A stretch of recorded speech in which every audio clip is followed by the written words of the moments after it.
The Fox and the Hound is kind of like Bambi, but it's just maybe just a little darker, to be honest. Yeah, I know those words are leaving my mouth, but let's be honest. You got two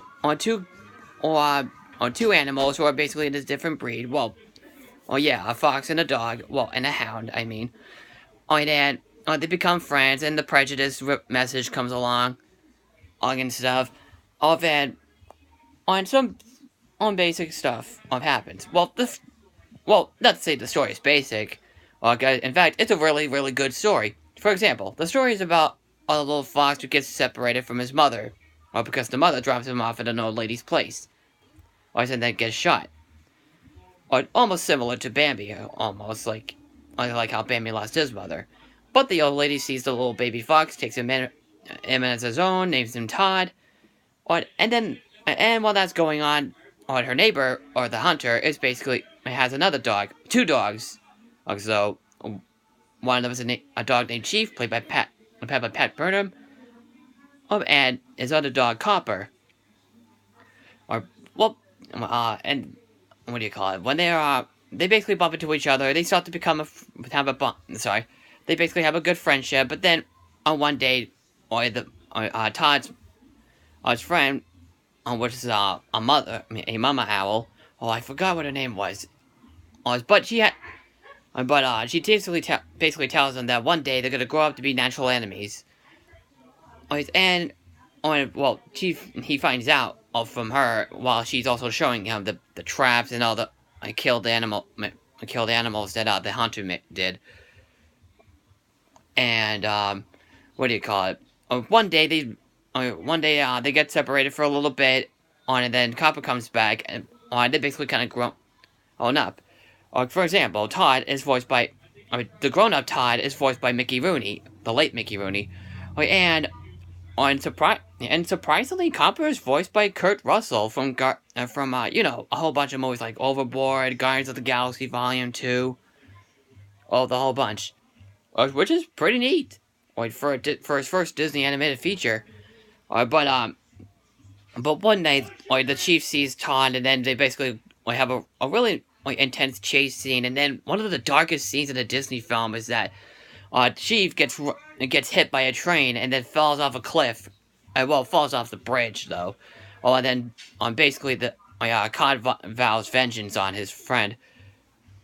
And then what do you call it? The hunter tells the old lady that he can't keep him forever. So the lady basically brings him to the forest and stuff. Along the way, he does come across some other characters, like in the beginning part of the film, he does come across some of them, like the owl character, or the little tiny bird, and the woodpecker, which is voiced by the original voice actor of Tigger from many of his Adventures of Winnie the Pooh.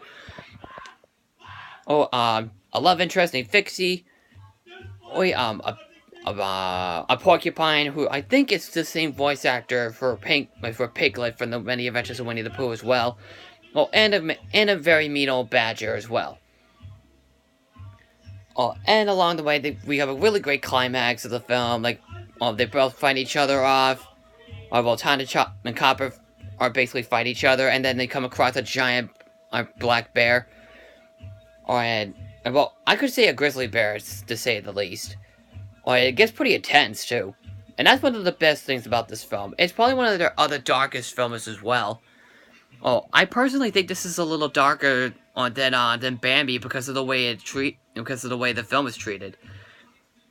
Even the way the story is told as well. You know the story, the basic prejudice story. It doesn't go like a story that we've seen a bajillion times. It's still a creative premise. Because even though it does seem like Bambi, it does have its own charm to it. And that's another thing I like about this movie. Even the animation is really good. I like how they still try to upgrade their animation a bit. And then we see how the other characters look as well.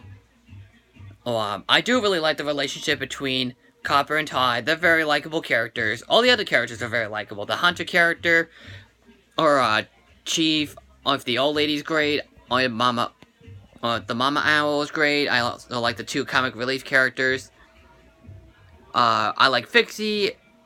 Oh yeah, and some of the other side characters as well. Well, do I love the film? I don't know, but it is really, really good. A very well-made movie.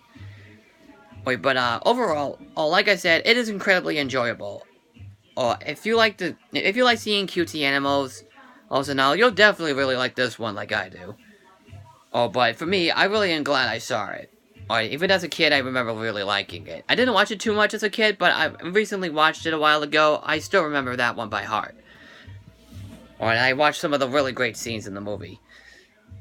Too bad they made a god-awful sequel. Oh, for God's sakes, and it was crap. But we'll really get to that much later on. Well, when I do talk about the Disney sequels from the Disney Toon Studios. But yeah, if you haven't seen it yet, definitely check it out. And if you did see it, what do you think about it? Comment below. Click like, or click the thumbs down, or whatever you call it. And subscribe. Follow me on Twitter and Facebook, and I will see you in the next video. I'm the Bostonian Critic, signing out. Take care.